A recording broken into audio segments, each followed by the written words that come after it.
हो हो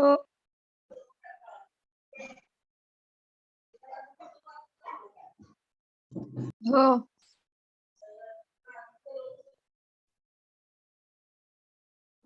की सर तुमचं समजत नाहीये. जर मी पुन्हा काही माझ्यात करेक्शन नाही केलं तर आपली जी सीसी आहेत, which the CC our division Kadam sir, you can report to Kadam sir sir की इंजिनिअरिंग फिजिक्सचं समजत नाहीये.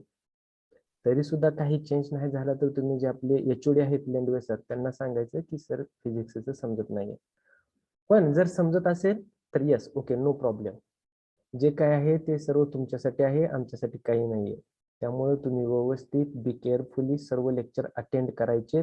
जर एखादं लेक्चर तुमचं मिसिंग झालं काही सिरियस रिझनमुळे, जेन्युइन रिझनमुळे, तर तुम्ही जे आपले युट्यूबचे रेकॉर्ड्स असतील ते तुम्ही क्लिअरली बघायचे सर्व व्यवस्थित. ओके ठीक आहे. So first I introduce my self.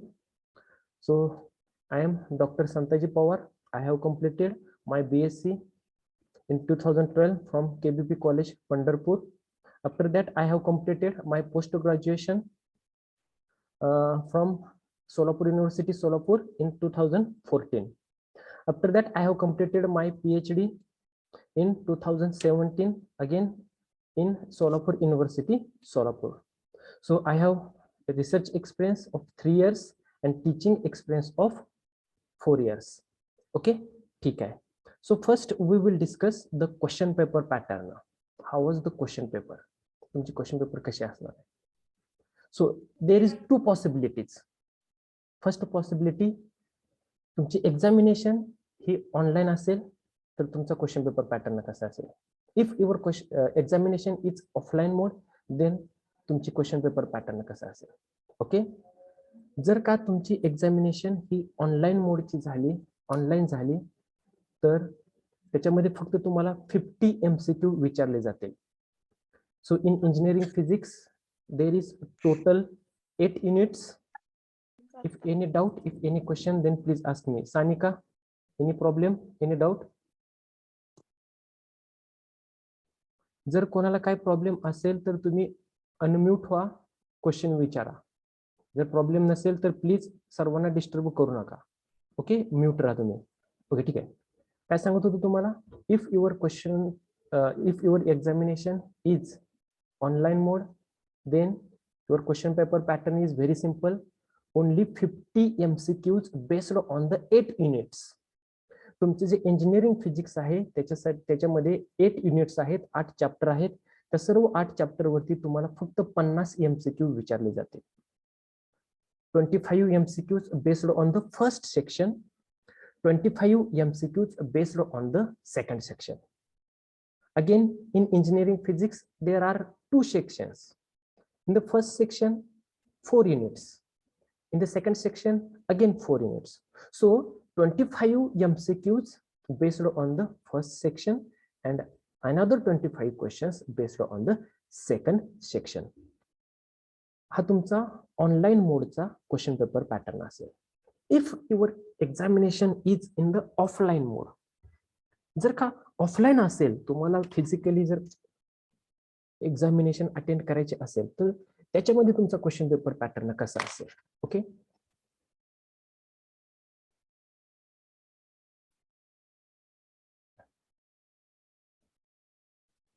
Okay.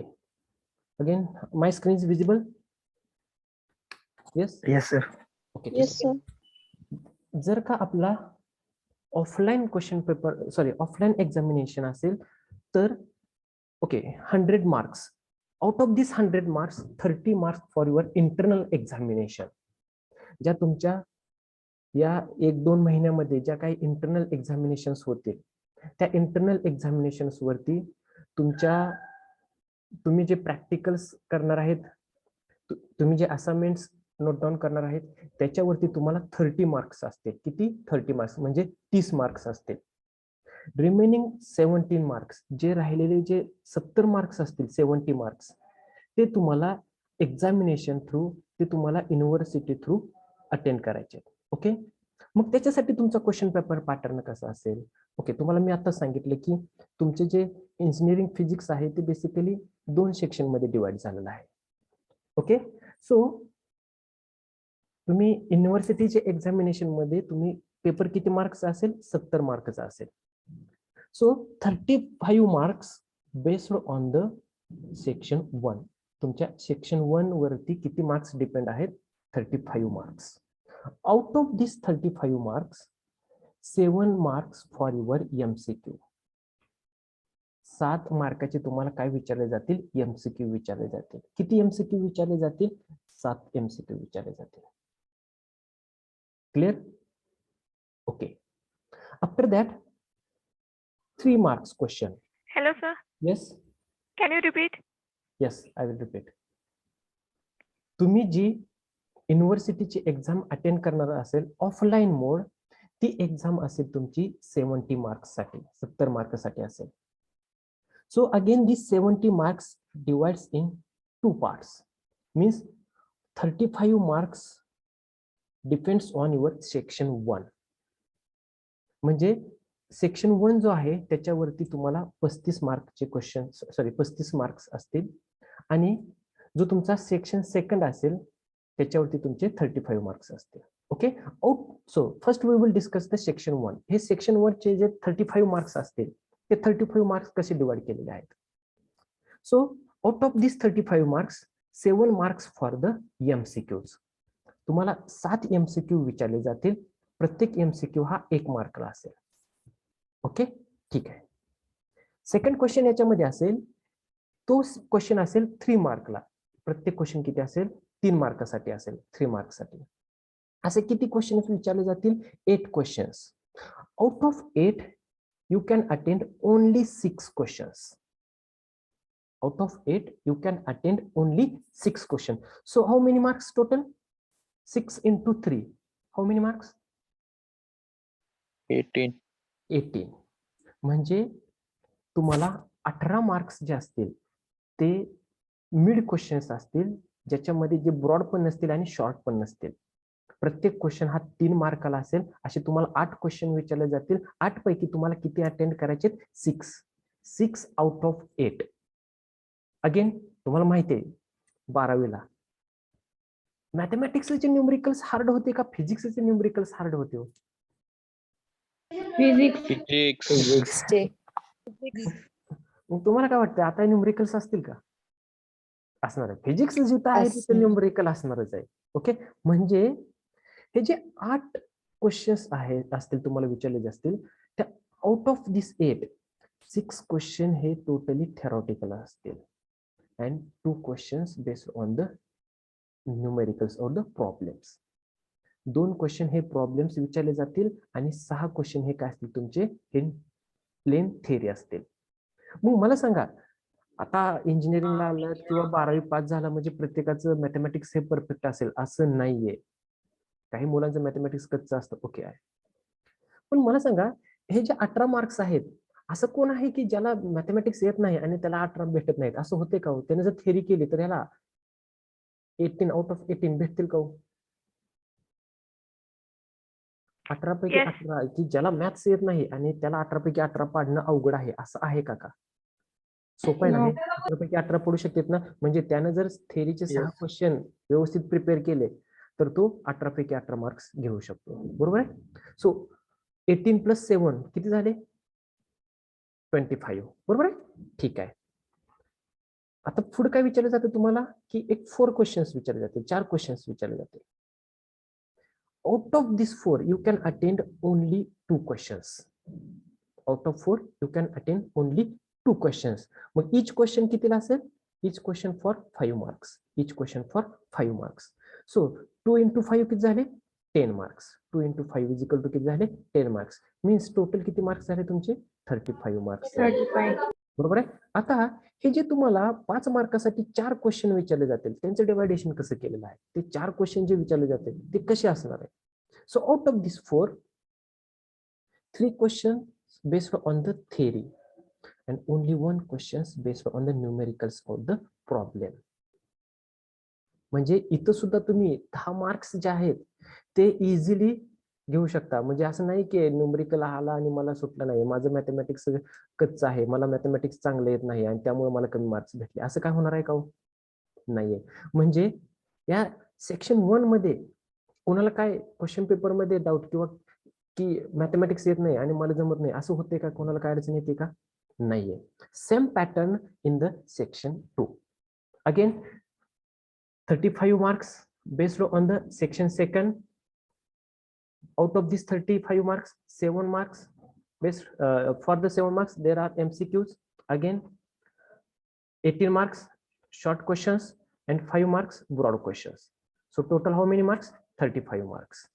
So this is the question paper pattern, university question paper pattern. If there is the offline mode, जर का offline असेल तर.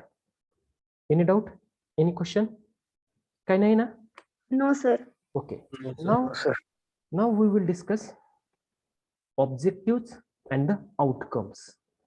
जो आपण इंजिनिअरिंग फिजिक्स हा जो सब्जेक्ट डिस्कस करणार आहोत याचे ऑब्जेक्टिव्ह काय आहेत आणि याचे आउटकम्स काय असणार आहेत? What is mean by the objective, what is mean by the outcome? Yes, tell me.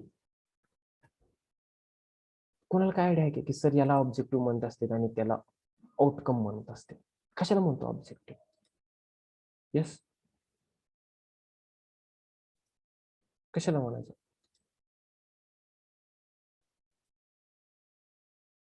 Yes, any idea? Any idea? What is mean by the objective? कशाला म्हणतो आपण objective? when we use the word objective and when we use the word outcome, objective काय असतो? कशाला म्हणायचं आपण objective? तुम्ही बघितलं असतील, तुम्ही रिझ्यूम वगैरे तयार करताना लिहिते बघा काय काय रिझ्यूम मध्ये माय ऑब्जेक्टिव्ह काय आहेत, हे ते काय काय गप्पा असते, छान गप्पा असते त्या ऑब्जेक्टिव्ह मध्ये. कशाला म्हणायचं? ऑब्जेक्टिव्ह काय असतो? जर तुमच्याकडे काही ऑब्जेक्टिव्ह नसेल तर तुम्ही जे काही करता त्याला काय अर्थ राहतो का हो? तुम्ही काहीतरी वर्क करताय, काहीतरी शिकताय. Goals. गोल्स. ओके, ठीक आहे. अजून काय आयडिया? ओके, आउटकम कशाला काय असतं? आउटकम म्हणजे काय असतं? आउटकम म्हणजे सर रिझल्ट आपला त्या पर्टिक्युलर ह्याच्यावर आपण जे वर्क आपण केलं. व्हॉटेवर आपण काही वर्क केलंय की त्याचं आउटकम, बरोबर, म्हणजे त्याचं आउटपुट, बरोबर आहे? ठीक आहे. Yes. जर का आपण हा इंजिनिअरिंग फिजिक्स हा सब्जेक्ट जर शिकत असेल तर त्याचे काहीतरी ऑब्जेक्टिव्ह असणार आहेत आणि काहीतरी आउटकम्स असणार आहेत. So what are the objective and what are the outcomes? Yes, just 1 minute.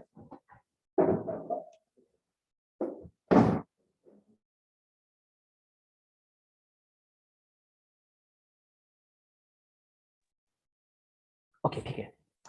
So what are the objectives? There are total 6 objectives based on the 8 units.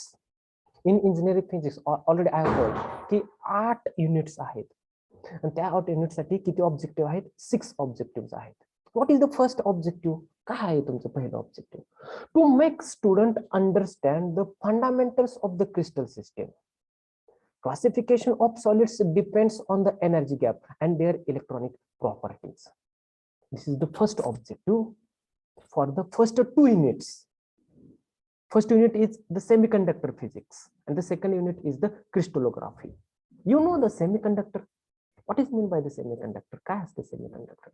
Already you have studied in the 12th standard second paper. Last 2 chapters. Yes or no? Semiconductor वरती depends आहेत ना? 12वीला 11-12वीला लास्टचे second paper मध्ये जे लास्टचे 2 जे तुमचे chapters आहेत त्याच्यावरती depends आहेत ना. So you know the crystal system to make student understand the fundamentals of the crystal system. You know the 7 crystal system already you have studied in the chemistry 12th standard chemistry or the 11th standard chemistry. Crystal system, 7 crystal systems. There are 7 structures of the crystals or the crystal systems, solids. कोणते कोणते आहेत ते 7? Cubic system, tetragonal, hexagonal, monoclinic, orthorhombic, triclinic, monoclinic. Okay, this part we will discuss here in the first unit. जे आपले 7 crystal आहे ती 7 crystal जी system आहे ना ते आपण we will discuss in the second unit. जो crystallography second chapter आहे ना त्याच्यामध्ये आपण हे 7 crystal system and the Bravais lattices. Bravais lattices are depends on that 7 crystal system. That part we will discuss in the second part. Okay, so you know the atomic packing factor, coordination number, wide space, number of Yes, sir. atoms present in the unit cell. That part already you have discussed or studied in the 11th standard or 12th standard. This part in short we will discuss in the second chapter or the second unit. What is the next? The classification of solids depends on the energy gap with their electronic properties. Okay, in the universe everywhere there is the matter. Yes or no? या universe मध्ये प्रत्येक ठिकाणी सगळीकडे असा matter आहे का नाही मला सांगा. पहिल्यांदा आहे का नाही हे सांगा. मॅटर आहे का नाही? Yes. तुमच्या Yes, sir. हातामध्ये येस सर. तुमच्या हातामध्ये काय मोबाईल आहे. मोबाईल आहे म्हणजे तो कोणत्या तरी मॅटरनं तयार झालेला आहे ना. काहीतरी मॅटर आहे ना. क्लॉथ्स, हे जे कपडे आहेत क्लॉथ्स आहेत ते काहीतरी मॅटरनं तयार झाले. आता आपल्याला इथं समोर दिसतंय मोकळं आहे, स्पेस आहे, काय नाही म्हणतो आपण, तसं आहे का? तिथे काहीतरी एअर आहे, पार्टिकल्स आहेत त्याच्यामध्ये. Somewhat means in the universe everywhere there is the matter. Again this matter is divide in 3 category or 3 parts. का कोणते कोणते आहेत? आपण म्हणतो ना सॉलिड आहेत, Solid, liquid, लिक्विड आणि गॅसेस आहेत. Solid, liquid and the gases आहेत. ओके, ठीक आहे. मग here we will discuss only solids. Here we will discuss only solids. And classification of that solids depends on the energy gap. जो आपण solid इथं discuss करणार आहोत त्या सॉलिडचं आपण क्लासिफिकेशन करणार आहोत. On which basis? कोणत्या बेसिसवरती त्या सॉलिडचं आपल्याला क्लासिफिकेशन करायचं आहे? On the basis of energy gap with their electronic properties. Energy gap with their electronic properties. You know the energy bands? You know the energy bands? Energy band माहिती आहे ना सर्वांना? Yes or no? Energy band माहिती आहे रे? नाही म्हणू नका. Semiconductor मध्ये तुम्ही शिकला होता बघा, एनर्जी लेवल्स कशा असते, एनर्जी बँड्स कसे तयार होते, कोणते कोणते एनर्जी बँड्स असतात. Basically, there are 3 different energy bands. Which are these 3 different energy bands? Topmost band you call. काय म्हणता तुम्ही? टॉपला असतो जो वरती बँड असतो त्याला कोणता band? Conduction band. Yes, very good. Conduction band. Second or the middle band we call forbidden band. For And the middle त्याला सॉरी लोवेस्ट बँड त्याला काय म्हणतो आपण? valence band. Valence band. Yes. या सॉलिडचं आपण क्लासिफिकेशन करणार आहोत. कशाच्या बेसिसवरती? On the basis of the energy gap. मग एनर्जी गॅपच्या बेसिसवरती या सॉलिडचं क्लासिफिकेशन करू शकतो का आपण? करू शकतो का? असते का डिफरंट असते का? काय असतं का डिफरंट त्याच्यामध्ये? काय पिक्चर वेगळं असतं का? नाहीतर सगळीकडे सारखंच आहे? हो सर, प्रत्येक ठिकाणी हे सारखेच बँड आहेत. हा, conduction band, valence band, forbidden band, त्याच्यात काहीच फरक नसतो. असं काय असतं का? No sir. नो, नसतं. मग काय असतं? काय असतं? माझं समजते ना रे सर्वांना? कोणाला समजत नसलं तर तुम्ही मला विचारू शकता सर तुमचं समजत नाही. माझं व्यवस्थित ऐकू येते ना सर्वांना? हो सर. ओके. हा, काय फरक असतो? असं काय असतं का? Number of electrons present in bands. Number of electrons present in band. Number of electrons present in band. Yes, okay.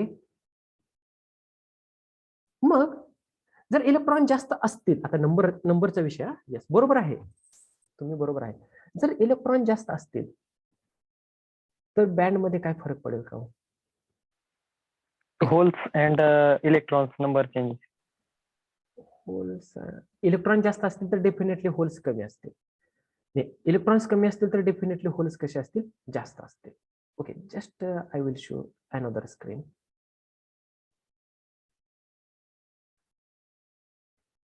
माझी सेकंड स्क्रीन आपली पहिली जी होती ती विजिबल आहे तुम्हाला? Okay okay.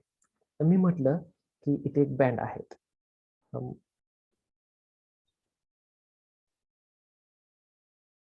तुम्ही असं काहीतरी पिक्चर हे केलेलं आहे.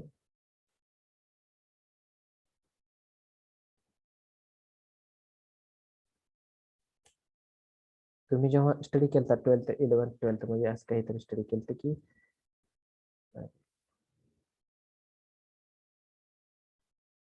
एक असं एक आपल्याकडे पहिला बँड आहे, हा दुसरा बँड आणि हा तिसरा band.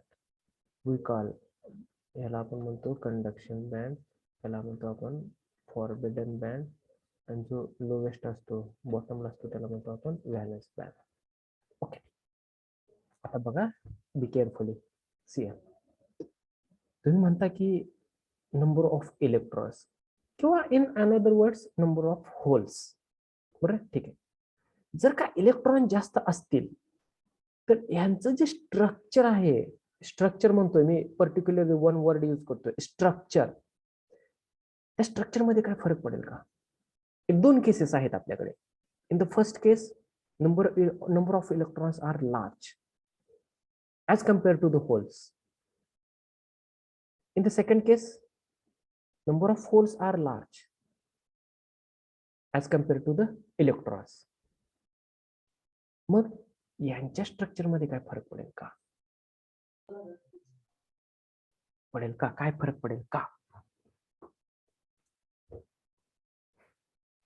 Forbidden energy gap decreases and increases. Yes yes, very good, very good, very good. बरोबर आहे, हेच पाहिजे होतं आपल्याला. मग आता सांगा, इलेक्ट्रॉन जास्त असतील तर तेव्हा फॉरबिडन बँड हा ब्रॉड होईल का स्मॉल होईल? इलेक्ट्रॉन माझ्याकडे जास्त आहे, मग त्यावेळेस फॉरबिडन बँड जो आहे हा बँड हा वाढेल का कमी होईल? Increase. त्याची जी विड्थ आहे ती विड्थ इन्क्रीज होईल का डिक्रीज होईल? If number of electrons are large. Increase. Increase. Comprise होतं ते सर. कंपाइल होतं. ठीक आहे. याची विड्थ, हा जो फॉरबिडन बँड आहे हा, याची विड्थ ही कमी होईल का जास्त होईल? समजा इनिशियली आता आहे हिची कमी होईल. विड्थ कमी होईल. Yes, very good. जर का तुम्ही इलेक्ट्रॉन्स वाढवले तर याची विड्थ ही कमी होईल, म्हणजे तुम्हाला याची विड्थ अशी काहीतरी भेटेल. हा तुमचा कंडक्शन बँड वाढेल, हा व्हॅलन्स बँड वाढेल आणि हा फॉरबिडन बँड आहे ना तो कमी होईल. कधी कधी जर तुमच्याकडे इलेक्ट्रॉन्स हे जास्त असतील तर. मग असं सुद्धा कंडिशन येईल की हा बँड तिथून स्किपच होऊन जाईल, फॉरबिडन बँड हा अब्सेंट होईल. Your conduction band and valence band overlap on each other. हे दोन्ही बँड एकमेकांवरती ओव्हरलॅप होतील, तुमचा व्हॅलन्स फॉरबिडन बँड हा अब्सेंट असेल. असे सुद्धा काही कंडिशन येईल. But on the other side, if number of electrons are very small, जर का नंबर ऑफ इलेक्ट्रॉन्स हे खूप कमी असतील तर ह्या तुमच्या कंडक्शन बँडची विड्थ आणि व्हॅलन्स बँडची विड्थ कमी होऊन हा फॉरबिडन बँडची विड्थ काय होईल? वाढत जाईल. कधी? जेव्हा इलेक्ट्रॉन्स कमी असतील. बरोबर आहे? ओके, कन्सेप्ट क्लिअर झाला इथं? Yes. ठीक आहे. हे जे स्ट्रक्चर आहे, हे जे तीन आपण डिफरंट स्ट्रक्चर्स बघितले in the first structure the width of the 3 bands are same. काय आहे तिथे condition? In the second case forbidden band are absent. या सेकंड केस मध्ये फॉरबिडन बँड हा तुमचा अबसेंट आहे. Then what we call in the third Conductor, case? sir. Yes, very good. Conductor म्हणतो आपण याला. Yes, very. In the third case your width of the forbidden band is very large. Non-conductor. Insulators. Insulators Non-conductor. म्हणतो आपण त्याला. काय म्हणतो? Insulators. Yes, very good. हेच आपल्याला क्लासिफिकेशन आहे आपले conductor, semiconductor and insulator. कशाचं क्लासिफिकेशन आहे? सॉलिडचं क्लासिफिकेशन आहे. कशाच्या बेसिसवरती? On the basis of energy gap and their electronic properties. आता मला सांगा, इलेक्ट्रॉनिक जर प्रॉपर्टी म्हटलं तर हा इन्सुलेटर आहे. इन्सुलेटर मधून करंट फ्लो होतो का? No. तुमच्याकडे एखादं प्लास्टिक आहे, एखादा लाकडाचा ब्लॉक आहे, ठोकळा आहे, अजून काहीतरी आहे जे ज्याला आपण इन्सुलेटिंगच्या कॅटेगरीमध्ये टाकतो, इन्सुलेटरच्या कॅटेगरीमध्ये टाकतो. मग त्याच्यातून करंट फ्लो होतो का? नाही होत. No. मग ही इलेक्ट्रॉनिक प्रॉपर्टी झाली का त्याची? येस, झाली इलेक्ट्रॉनिक प्रॉपर्टी. सेकंड केस आपण म्हणतो इथं काय आहे? फॉरबिडन बँड हा अबसेंट आहे. याच्यातून करंट फ्लो होतो का? होतो. किती प्रमाणामध्ये? मॅक्झिमम जास्त प्रमाणामध्ये. In between these two materials, this conductor and the insulators, there is the third material and we call त्याला काय म्हणतो आपण? Semiconductor. The Semiconductor. properties which are in between the conductor and the insulator. अशा property की ज्या property conductor आणि इन्सुलेटरच्या मध्ये आहेत, त्या मटेरियलला आपण काय म्हणतो? Yes, we call this is the Semiconductor. Semiconductor. हे 3 वेगवेगळे क्लासिफिकेशन्स झाले, 3 वेगवेगळे टाइप झाले. कशाचे? सॉलिडचे झाले. कशाच्या बेसिसवरती? एनर्जी गॅपच्या बेसिसवरती. So this is the first objective. Okay, ठीक आहे.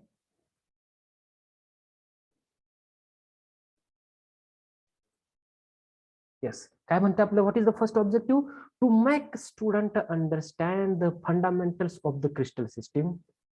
क्रिस्टल सिस्टीम म्हणजे तुम्हाला मी सांगितलं 7 क्रिस्टल सिस्टम आपण इथे डिस्कस करणार आहोत. Bravais lattice. Again some properties of the cubic system. Which are these properties or the characteristics? कोणत्या कोणत्या प्रॉपर्टी किंवा कॅरेक्टरिस्टिक्स आहेत? Number of atoms present in the cubic system, wide space, packing factor, density, coordination number. These properties we will discuss in the crystal system. Next sentence, what is the next sentence? Classification of solids depends on the energy gap with their electronic property. Already we have discussed in short. Okay, ठीक आहे. So first objective is based on the first 2 units. पहिले जे दोन unit आहे त्या 2 unit साठी हे पहिलं ऑब्जेक्टिव्ह आहे. What is the second objective? Second objective is to introduce a student sound engineering through basic concepts of the acoustics and the ultrasonics. Okay. Our third unit, जे आपलं थर्ड युनिट आहे किंवा आपला जो तिसरा चॅप्टर आहे, तो कोणता तिसरा चॅप्टर आहे? त्याचं नाव काय आहे? Sound engineering. Sound engineering is our third unit. So basically this chapter is divided in again 2 parts. In the first part we will discuss the acoustics and in the second part we will discuss the ultrasonic. हे जे आपला तिसरा chapter आहे sound engineering, या तिसऱ्या chapter मध्ये 2 part आहेत. पहिला पार्ट जो आहे तो अकॉस्टिक्स आहे आणि जो दुसरा पार्ट आहे तो अल्ट्रासोनिक आहे. What is mean by the acoustics? Acoustics म्हणजे काय असतो? कशाला म्हणायचं आपण अकॉस्टिक्स? यस, काय आहे अकॉस्टिक्स म्हणजे? काय असतं? कशाला म्हणतो आपण acoustics? Acoustics is the branch of science where we study. कशाचा स्टडी करतो आपण तिथं? Acoustics, yes. Vibration and radiations. Right. Vibrations and radiations. Okay. कशाचे? Sound. Huh? Sound. Yes. Sound. Yes, very good. Yes, very good. Acoustics मध्ये आपण साऊंडचा study करणार आहोत. Acoustics is the branch of science in which we deals the study of sound. मग साऊंडचं काय? Generation of sound. तो sound आपण कसा जनरेट करतो? साऊंड आपण कसा प्रोपॅगेट करतो, how we propagate the sound. Sound generate करणं आणि साऊंड प्रोपॅगेट करणं. What is mean by the propagation? पाठवणे, ट्रान्सफर करणे one point to the second point. तो साऊंड आपण कसा ट्रान्सफर करतो. ठीक आहे, वेव्हच्या फॉर्म मध्ये. वेव्हच्या फॉर्म मध्ये. ओके, पण ऍक्च्युली वेव्हच्या फॉर्म मध्ये आपण ट्रान्सफर करतो, पण इथं आपल्याला स्टडी काय करायचंय की तुमच्याकडे एक स्टडी करायचं, 2 केसेस आहेत. एक एक्झाम्पल देतो तुम्हाला.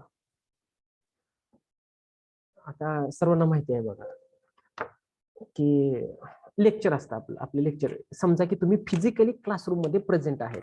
किती मुलं प्रेझेंट आहेत? एक 50 मुलांचा क्लास आहे आणि तिथे लेक्चर आहे. आणि लेक्चर आपण कुठे घेतो? क्लासरूम मध्ये घेत नाही, एखाद्या मोठ्या मंगल कार्यालयात घेतो. काय होईल हो तिथे जर आपण लेक्चर घेतलो 50 मुलांचं? तर काय होईल?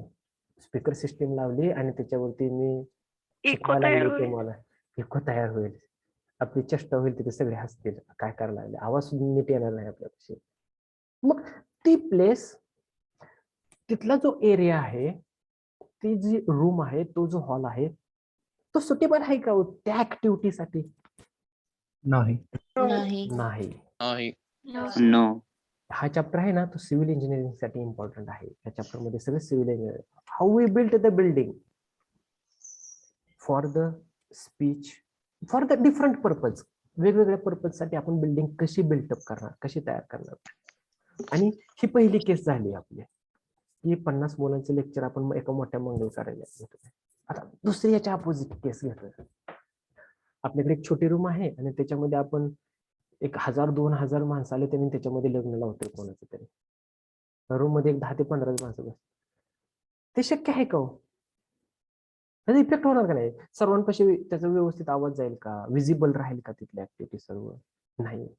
मग आपलं जे पर्पज असेल, व्हॉट एव्हर पर्पज, मग आपण काय करतो? एखादं स्कूल बिल्डिंग बांधायचे, एखादा आपल्याला ऑडिटोरियम बांधायचा, एखादा मोठा हॉल बांधायचा. मग त्याच्यानुसार आपल्याला त्या बिल्डिंगचं प्लॅनिंग करावं लागेल, त्याचं स्ट्रक्चर करावं लागेल. त्याच्या आतमध्ये व्हॉट एव्हर ऑब्जेक्टिव्ह असतील, व्हॉट एव्हर मटेरियल्स असतील, ते आपल्याला साऊंडशी रिलेटेड जे असतील ते आपल्याला प्रत्येक ठिकाणी योग्य ते योग्य मटेरियल यूज करावं लागेल. तुम्ही सर्वजण पिक्चर बघायला गेलता ना सगळे पिक्चर बघायला थिएटर मध्ये? हो सर. मग Yes. जर थिएटर मध्ये गेलता तुम्ही, फक्त ते पिक्चर सुरू व्हायच्या आधी थिएटर मध्ये गेल्या जर थिएटरच्या भिंती जर बघितल्या, आपल्या घरातल्या भिंतीसारख्या असतात काय? का त्याचं स्ट्रक्चर वेगळं असतं सर साऊंड प्रूफ वेगळा येस असतो. Yes, very good. त्याचं स्ट्रक्चर हे कसं असतं? वेगळं असतं. साऊंड प्रूफ सुद्धा असतं आणि साऊंड रिफ्लेक्टिंग सुद्धा असतं. जिथं एक्स्ट्रा साऊंड तयार होतोय तिथला साऊंड एनर्जी ऍब्सॉर्बिंग करण्याचं मटेरियल तिथं असतं, आणि जिथं साऊंड एनर्जी ही जास्त होते तिथली ऍब्सॉर्ब करणं, आणि जिथं कमी पडते तिथं रिफ्लेक्टिंग करण्याची मटेरियल त्या वॉलवरती कोट केलेलं असतं. हेच आपल्याला या अकॉस्टिक्स मध्ये डिस्कस करायचं आहे. ओके, बरं, मला पटकन सांगा, 1च मिनिट राहिलेला आहे. तुम्हाला परत रिजॉईन करून घेतलं होतं का फक्त 40 मिनिटाचं लेक्चर घेतले होते याच्या आधी? रिजॉईन केलं होतं ओके, सर. ठीक आहे. 1 मिनिटामध्ये आपलं लेक्चर स्टॉप होईल, त्याच्यानंतर सर्वांनी पटकन रिजॉईन करायचं आहे. ओके, ठीक आहे. Okay sir. एक 10 मिनिटासाठी आपण घेऊयात आणि थांबूयात. ओके, ठीक आहे. आता हे फर्स्ट पार्ट मध्ये आपण डिस्कस करणार आहोत. काय? Acoustics is the branch of science in which we deals the study of the sound energy or the sound. This is the first part of this chapter. What is the second part? In the second part, we will discuss the ultrasonic. Ultrasonic, you know the ultrasonic? असा कोणता प्राणी आहे, पक्षी आहे किंवा कोण आहे जो अल्ट्रासोनिक वेव्हचा यूज करतोय? सर वेल मासा.